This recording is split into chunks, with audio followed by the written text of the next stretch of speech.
Bueno, el diagnóstico, como ustedes ya saben, el diagnóstico de infección urinaria es clínico. No necesitamos ni siquiera un parcial de orina para diagnosticar una cistitis o una pielonefritis aguda. Sin embargo, pues el gol estándar es el cultivo con el parcial de orina. Y para pielonefritis aguda, además de la TAC contrastada renal. Sin embargo, como les digo, no son necesarios y yo puedo hacer diagnósticos solo con la clínica. Si usted tiene un parcial de orina a la mano, pues lo debe hacer. Incluso se ha recomendado utilizar la tirilla para piuria en el contexto apropiado. Una tirilla positiva o una tirilla más bien negativa descartaría una infección urinaria si fuese el caso.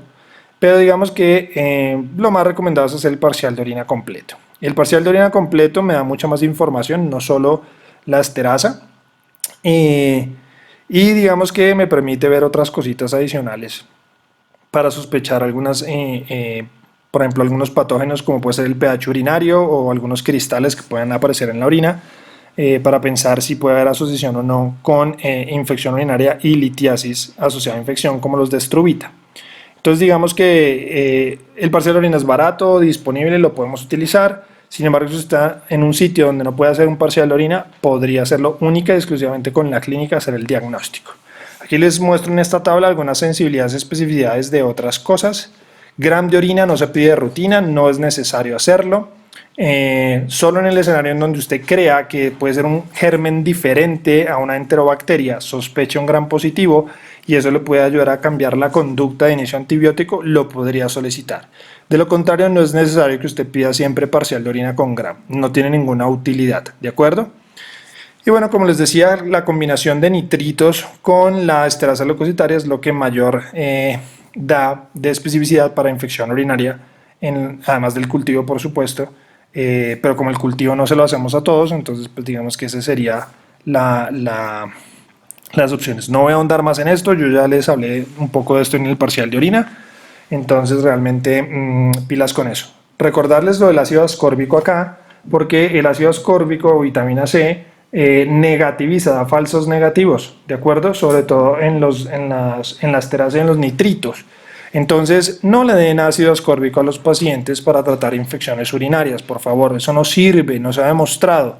Y si por el contrario, negativiza resultados y dos, produce cristales de oxalato de calcio, litiasis de oxalato de calcio. Entonces, no den ácido ascórbico, por favor. Aquí les traigo entonces un algoritmo de manejo basado en la guía colombiana de la Sociedad Colombiana de Infectología para el manejo y diagnóstico de la infección urinaria. En el adulto, entonces ya aquí nos hablan de los síntomas típicos irritativos, dolor suprapúbico, etcétera, o los síntomas de pielonefritis. Dicen confirma con uroanálisis si es patológico, nitritos positivos y esterasa, de acuerdo a la disponibilidad si la tiene. Si está confirmada, si no está confirmada, pues entonces se descarta la infección urinaria y este algoritmo no aplica.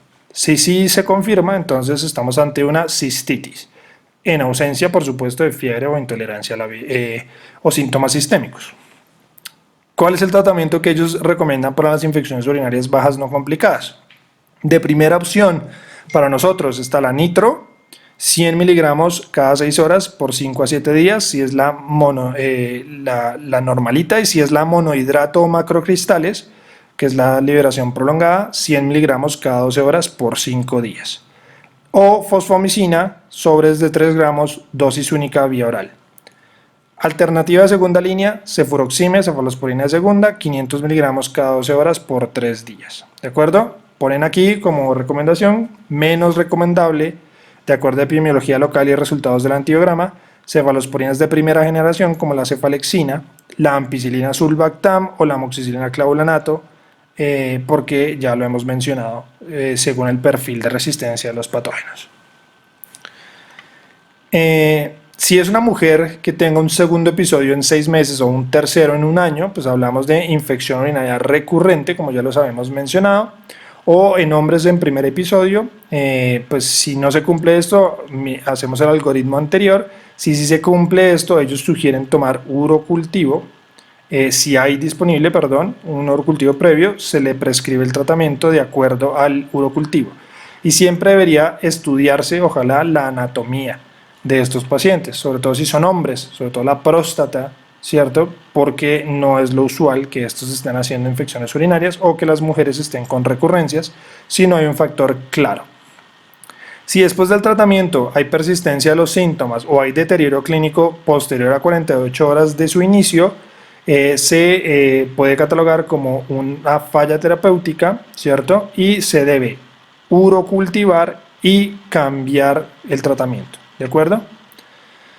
Fíjense aquí, ellos ponen que no se recomienda el uso de ciprofloxacina o trimethoprim sulfa por evidencia de resistencia de uropatógenos frecuentes a estos medicamentos y por selección bacteriana en caso de las quinolonas. Ok, aquí les traigo en este cuadro el tratamiento que sugieren en esta bibliografía que les traigo. Es un librito que está en el aula que se lo recomiendo. Esto es adaptado de las guías de la ITSA, que son las últimas que habían salido hasta el momento. Fíjense, aquí está la nitrofurantoína, la fosfomicina, el trimethoprim, las quinolonas y algunos betalactámicos como las cefalosporinas de segunda generación. Fíjense que la ITSA recomienda de primera línea nitrofurantoína, fosfomicina. El trimethoprim lo ponen ya con menor evidencia y sobre todo en aquello de la resistencia mayor al 20% no lo recomiendan. Las quinolonas dicen mayor daño colateral, entonces fíjense, no traten de no utilizar quinolonas, por favor. ¿Listo? Bueno, los betalactámicos ellos no los recomiendan muy, muy de entrada tampoco, una recomendación B1, pero para nosotros son importantes. Se pueden utilizar la cefuroxime con bastante tasa de éxito. Ok, aquí está las dosificaciones y duraciones promedios recomendados para una cistitis no complicada. Entonces fíjense, fosfomicina tiene la ventaja de que es dosis única. Aquí tenemos las quinolonas, que realmente no las utilizamos, mucho menos las respiratorias. Norflo y Levo no. Si utilizaríamos sería Cipro, 250 cada 12 por 3 días. El trimethoprim, ahí se los mencionan. Nitrofurantoína, 50 a 100 miligramos cada 6 o cada 12 horas, dependiendo si es macrocristales, por 5 a 7 días. Nitrofurantoína no den menos de 5 días, ¿listo? No es un buen antibiótico para cursos más cortos de 5 días. Amoxiclavulanato, 250 cada 8 por 5 días. Cefalexina y cefuroxima, aquí están las dosis, 250 cada 12 o 500, se puede utilizar también por 3 días, ¿listo? Entonces fíjense que esto depende para una cistitis no complicada del antibiótico que utilicemos.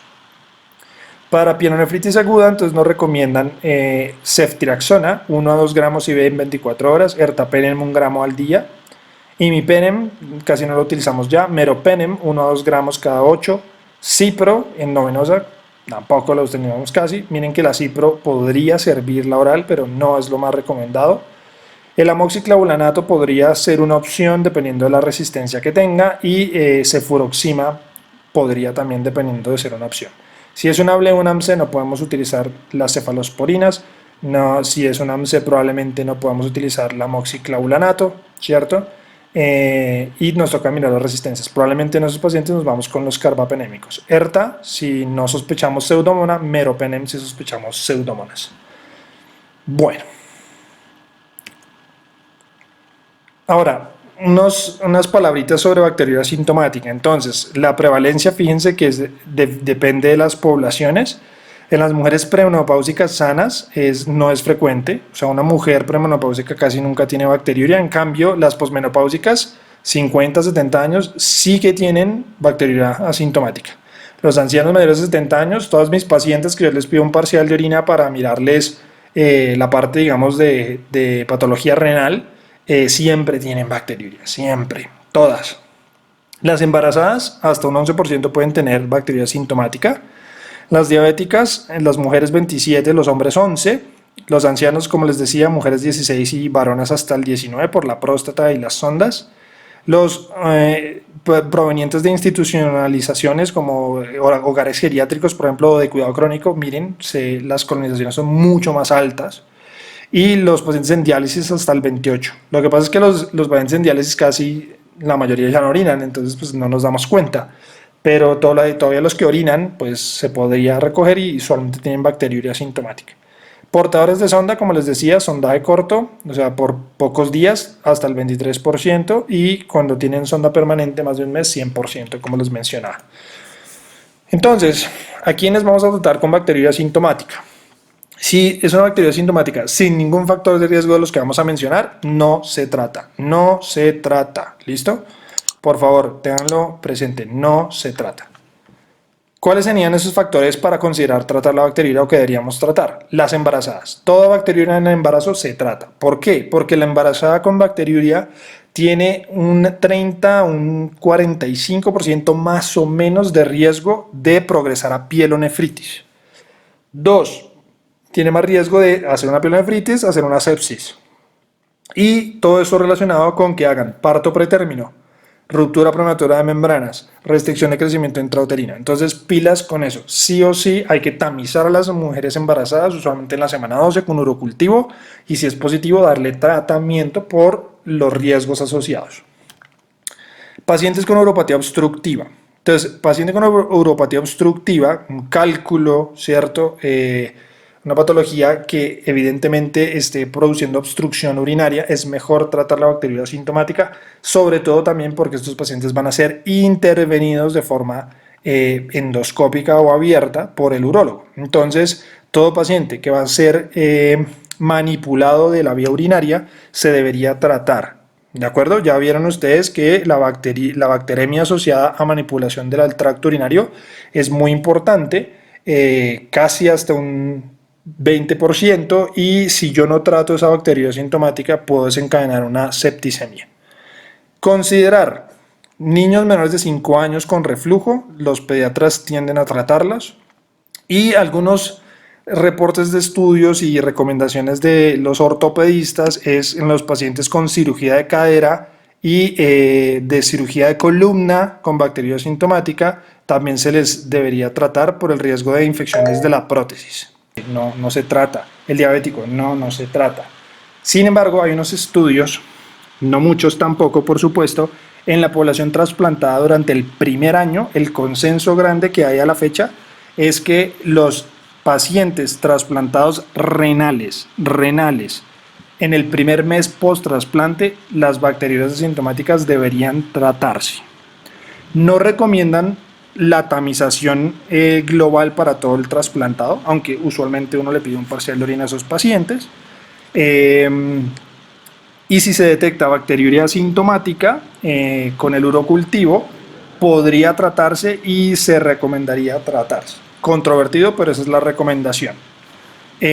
¿Por qué? Por lo que les digo, por la cercanía del injerto, por la susceptibilidad y porque en el primer mes post-trasplante es cuando el grado de inmunosupresión es mayor, por la terapia de inducción empleada, etcétera, para evitar el rechazo agudo.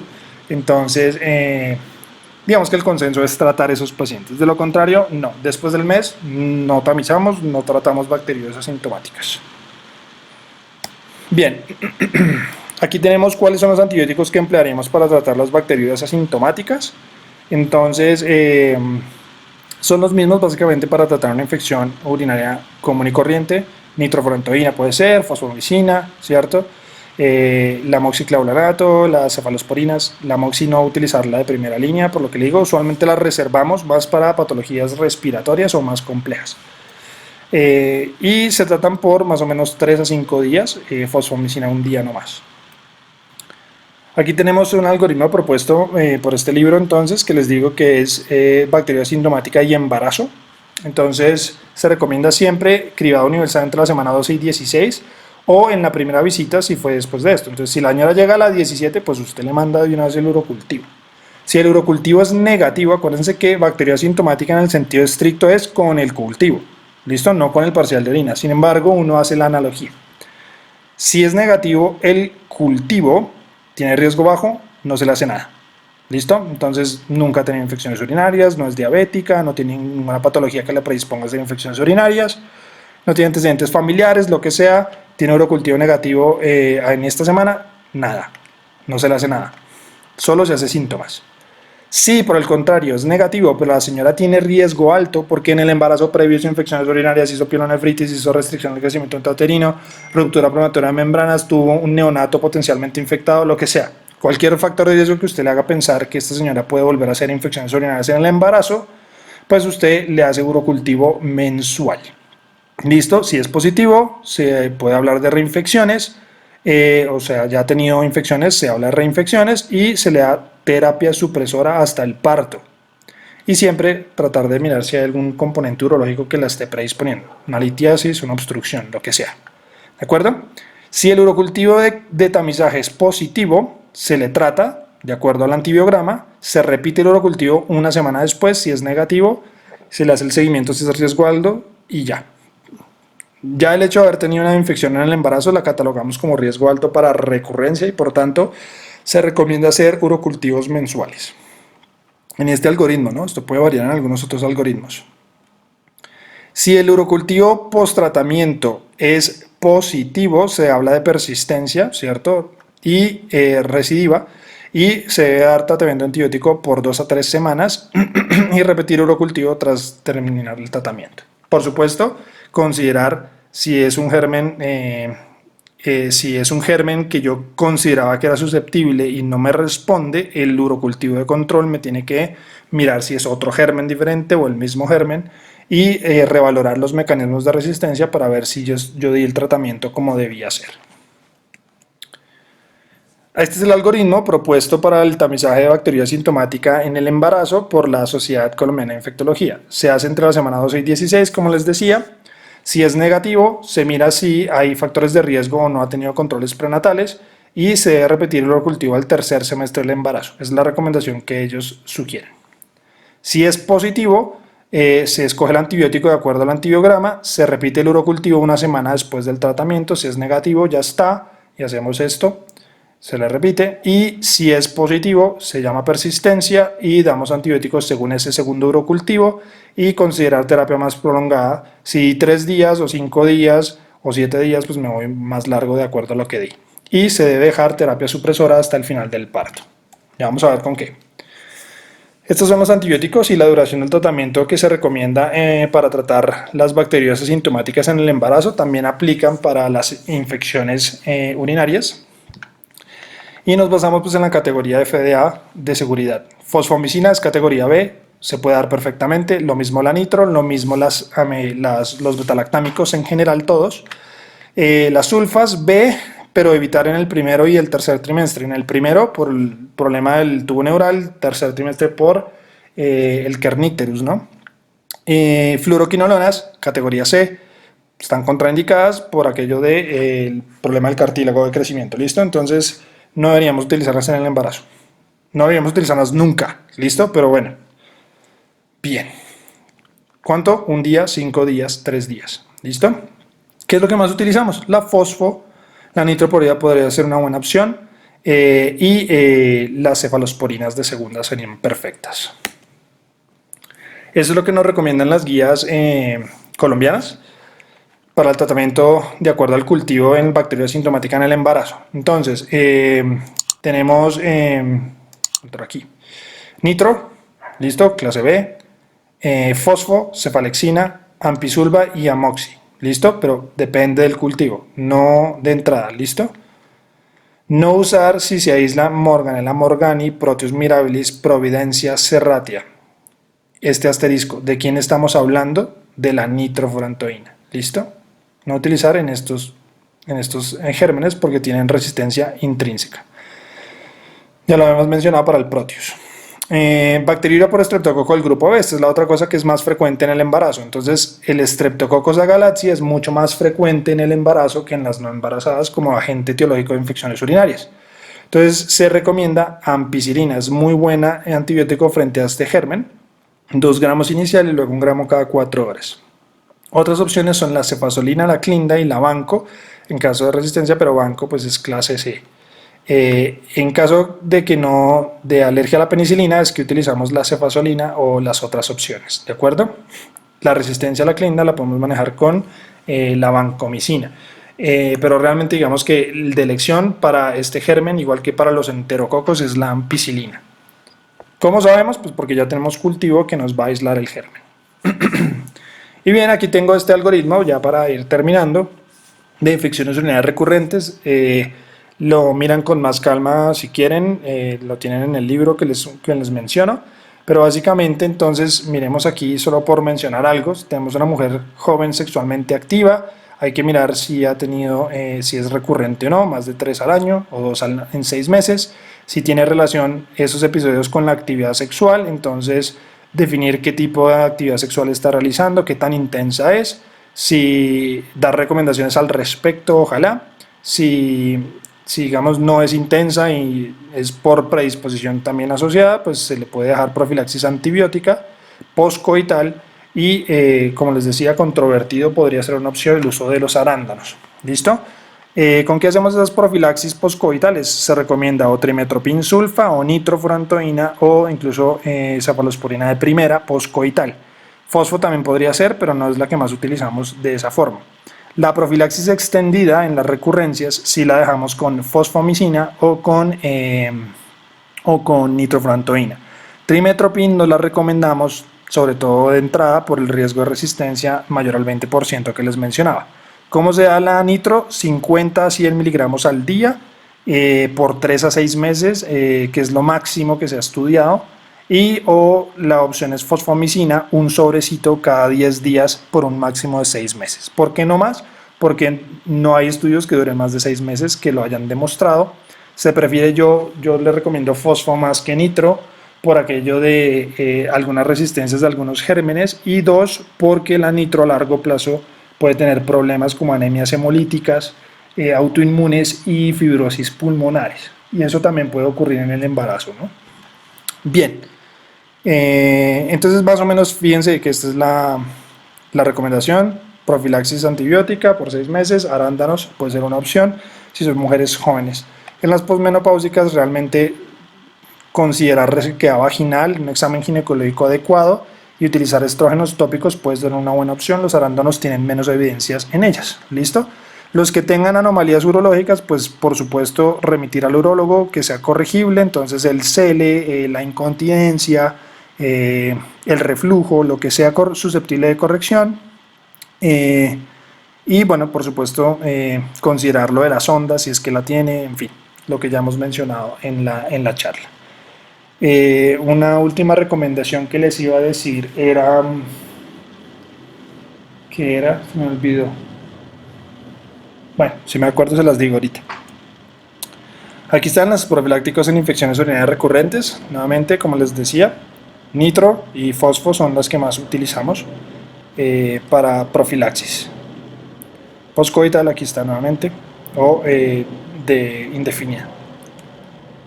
Lo que recomiendan las guías colombianas para profilaxis, nuevamente nitro, fosfo, muy en la misma tónica, ¿cierto? Trimetoprim fíjense 40-200, suficiente, pero con el riesgo que tenemos de que nuestras E. coli son resistentes. Entonces nitro y fosfo serían, digamos, las más empleadas en este escenario.